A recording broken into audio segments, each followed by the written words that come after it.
Decide for yourself. The downsides of modeling the universe as objects.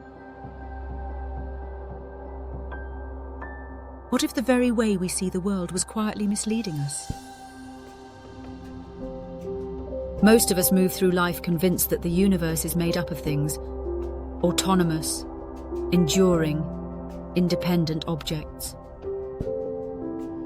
Rocks, trees, houses, people. It's a comforting illusion, one that gives structure and predictability to our experience.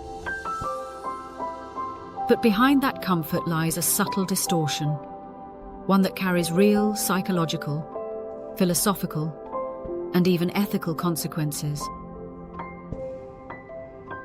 Modeling the universe as a collection of objects hides the truth of interdependence. When we call something a thing, we act as though it exists on its own, as if it has an essence independent of everything else. But nothing actually does.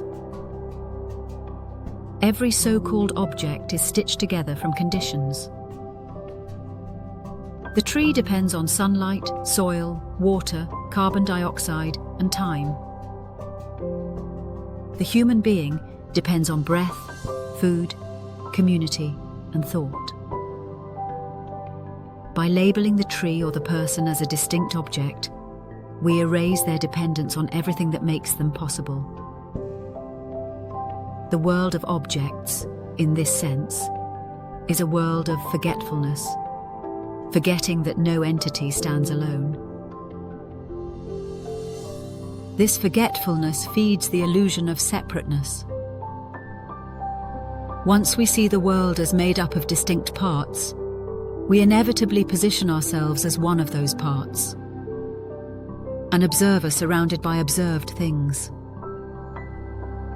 The mind begins to organize experience around this split. Self versus world, subject versus object. From there, alienation is born.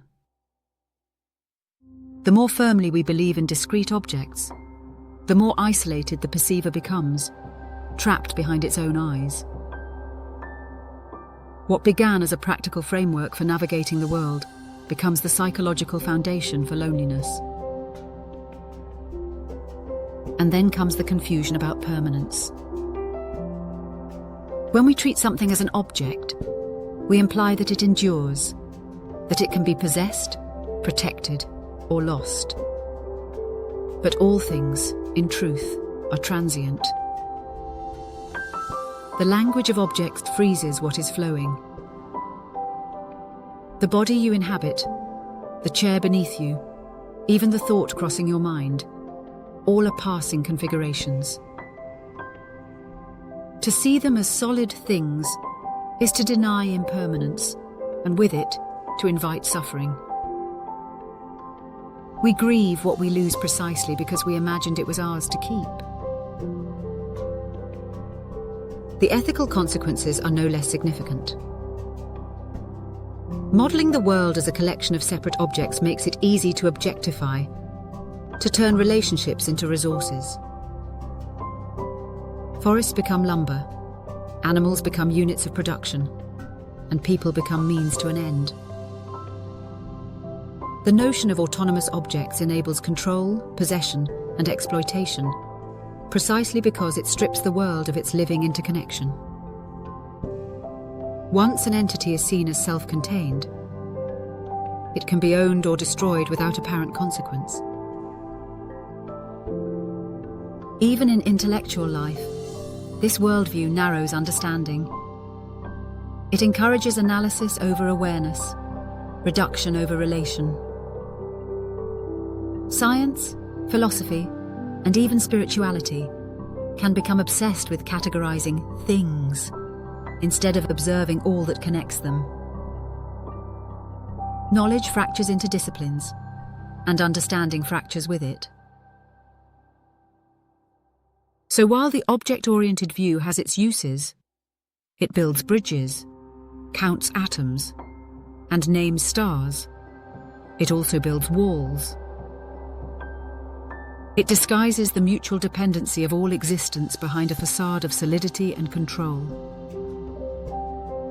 And in doing so, it blinds us to the most basic truth of our condition: that everything we call a thing is already vanishing, already merging, already transforming into something else.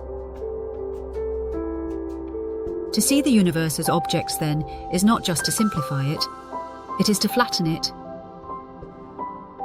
It is to trade a living world for a catalogue of names, and in that trade, something vital is lost.